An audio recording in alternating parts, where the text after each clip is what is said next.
Last year, my best friend Allie and I set off on this great American road trip. Our mission? Ski in as many states as possible during the 1 month we'd wrangled off work. It was an epic plan. Miles of highway, snow-covered slopes, questionable gas station coffee, and the endless parade of motels that dot America's lonely roads. Most were fine. A few were unexpectedly great. A few were memorably gross. Dirty hot tubs, sketchy stains, suspiciously crusty blankets. But only one was the kind that still crawls into my head at night and won't let me sleep. We pulled up at this particular motel around 10:30 p.m. after a day that had shredded our legs on the slopes and then glued us to a car seat for 6 more hours of dead-of-night driving.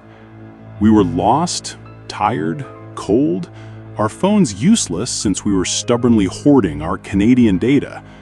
So there we were, two 20-somethings navigating pitch-black highways by an old paper map. When we spotted the flickering neon promise of motel vacancy, we didn't even need to speak. Of course we were staying. We rolled into the empty parking lot, the only car for miles. I told myself that was normal. Off-season, middle of nowhere, totally normal, right? Right? Inside, the moment we pushed open the door, that shrill, dusty little bell above the desk screamed our arrival to the shadows. We waited and waited. Silence. The kind that makes the hairs on your neck lean in to listen. "Hello?" Allie called out, voice bouncing off the faded floral wallpaper. "Somebody here?"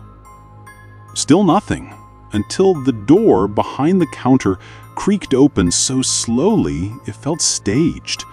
An old man peeked out, spotted us, and cracked the widest grin I'd ever seen stretch across a face that wrinkled like a paper bag.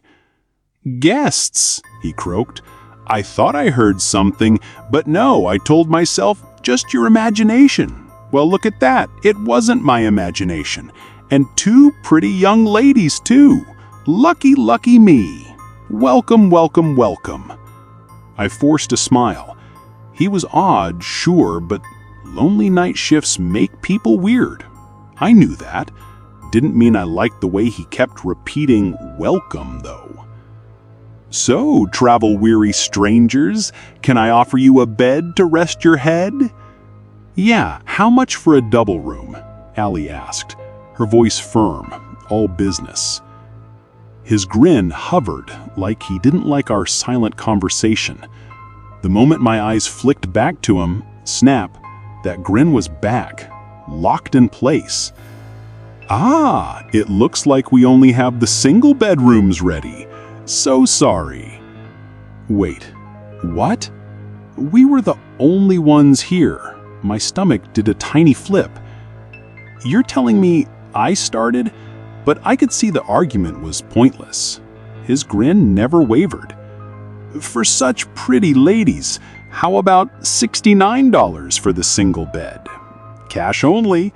Gotta stay off the grid, you know?" Ha ha ha ha ha. His laugh was like a rusty hinge, forced and too loud. My shoulders prickled. We had cash. We were exhausted.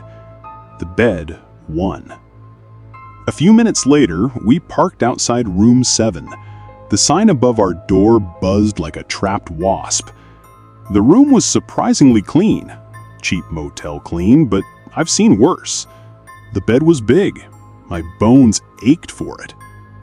"Hey, I'm gonna stretch my legs," Allie said suddenly behind me. "Wanna come?" I glanced at the bed, then at her. No contest. "Nah, I'll just shower and crash."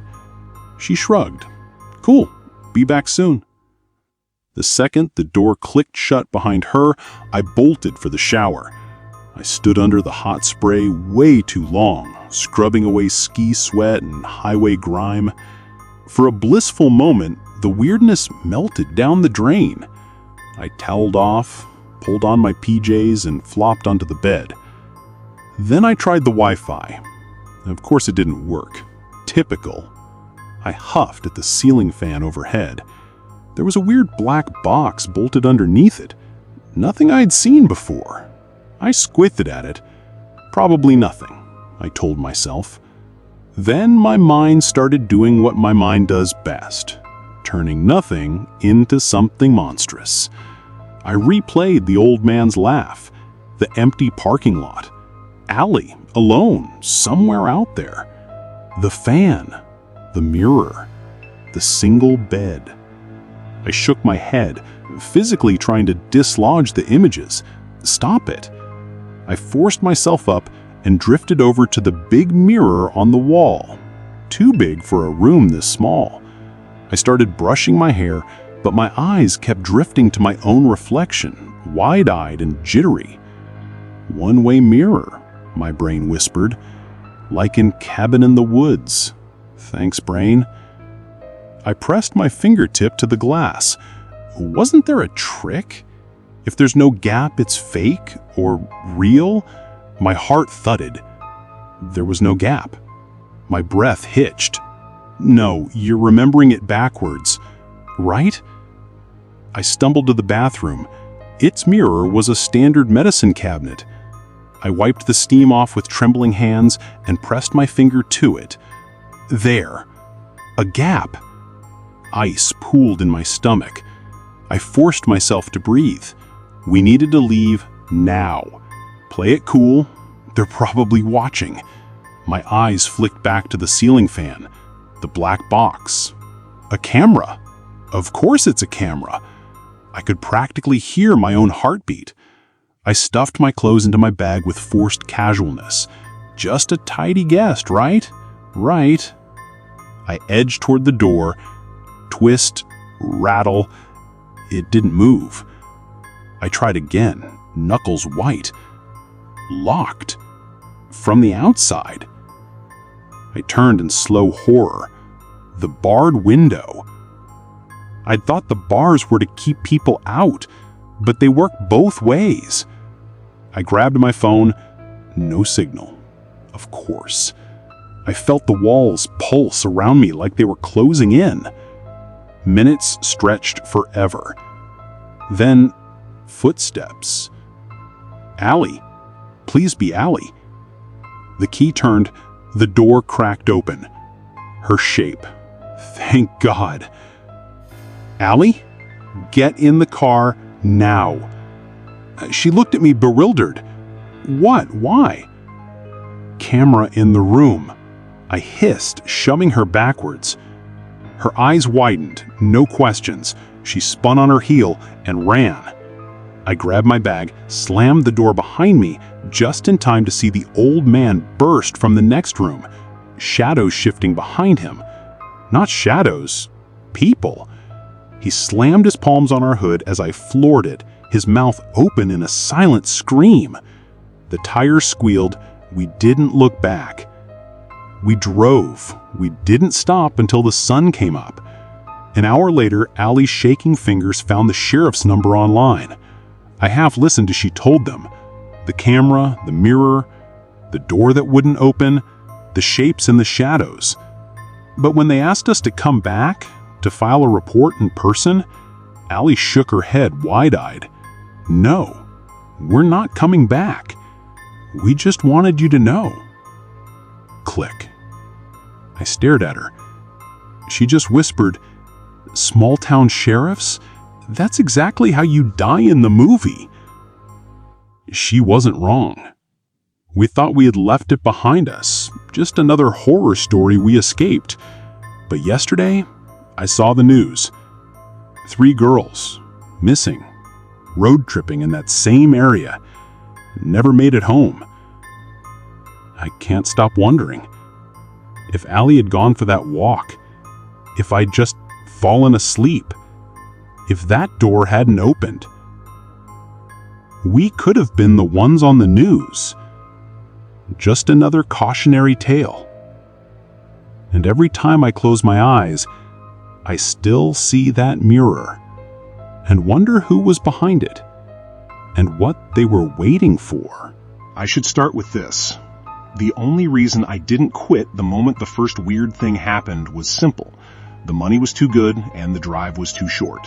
10 minutes from my house, pay that made my friends jealous, so I stayed, no matter how bad it got. It was a big hotel in a small Midwest city. Doesn't matter where. I landed the job right after high school. Perfect gig. Good pay, easy work, close to home. I did my homework too. No tragic murders, no ancient burial ground under the lobby, no horror movie backstory. For a while, everything was normal. Until the third floor renovations started. I wore a lot of hats there. Front desk, room service, housekeeping, even lifeguard duty at the pool.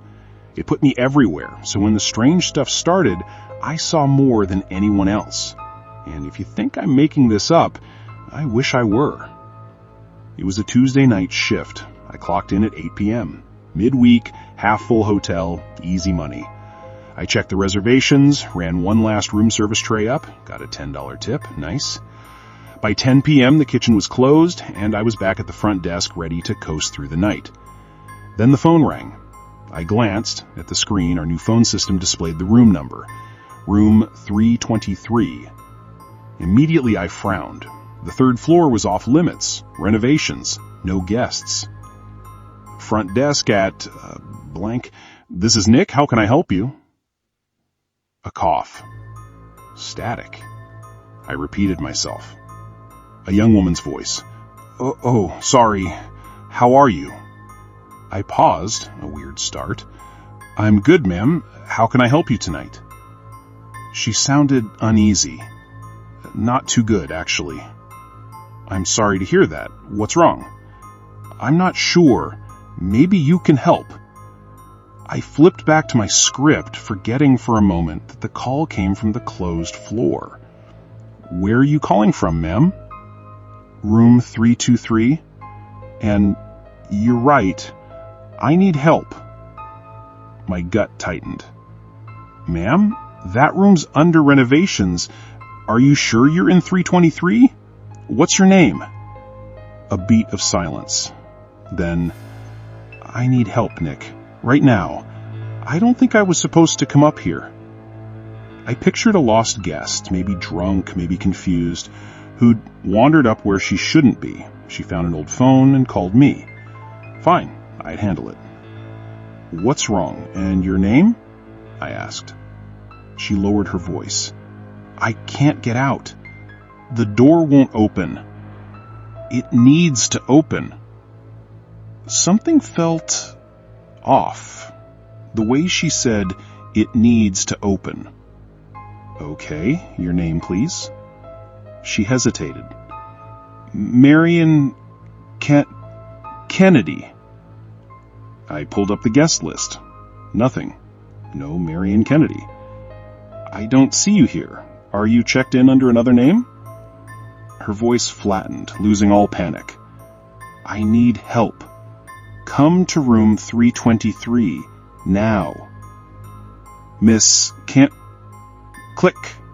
She hung up. I stared at the phone for a second, then grabbed the back in 5 sign and headed for the third floor. As soon as I stepped off the elevator, something was wrong. The air felt heavy, wrong. Tools, paint buckets, plastic sheeting. The hallway was a construction zone. 2 bare bulbs at each end threw shadows everywhere. Halfway down the hallway, I heard it. Faint music. Scratchy. Old. Like 1920s swing drifting down the corridor. Room 323 was halfway to the darkness pooling at the center of the hallway, and under its door, a soft red glow. My throat dried. I forced out, Miss Kennedy? No answer. I turned to leave, then froze. A man's voice, cheerful, muffled through the door. Come on in! His tone was weirdly warm, almost made me feel foolish for being scared. Miss Kennedy called, said she was stuck, my voice cracking. He chuckled, a low, friendly laugh. I hated how my hand shook as I slid my master key into the lock. The knob turned easy. The door creaked open. The laugh turned savage. The music blared louder. Then everything stopped. Cut off. Silence slammed into me. I stood frozen in that dead hallway. Then I heard them. Two voices whispering just beyond the cracked door. Just a little bit further. I ran. I don't remember the stairs, just my heartbeat in my ears. Back at the front desk, I grabbed the phone, dialed 911. The cops came fast. They checked 323. Nothing. No phone, no people, no red light. Layers of dust on the floor proved no one had been there in weeks. They told me to call if anything else happened. I nodded. They left. I walked back to the front desk and saw it. A single return envelope for a room key, marked 323. On the back, the short comment line filled in neat, old-fashioned handwriting. Maybe next time. I kept working there for a while, but that was only the beginning. And maybe one day, I'll tell you what finally made me quit.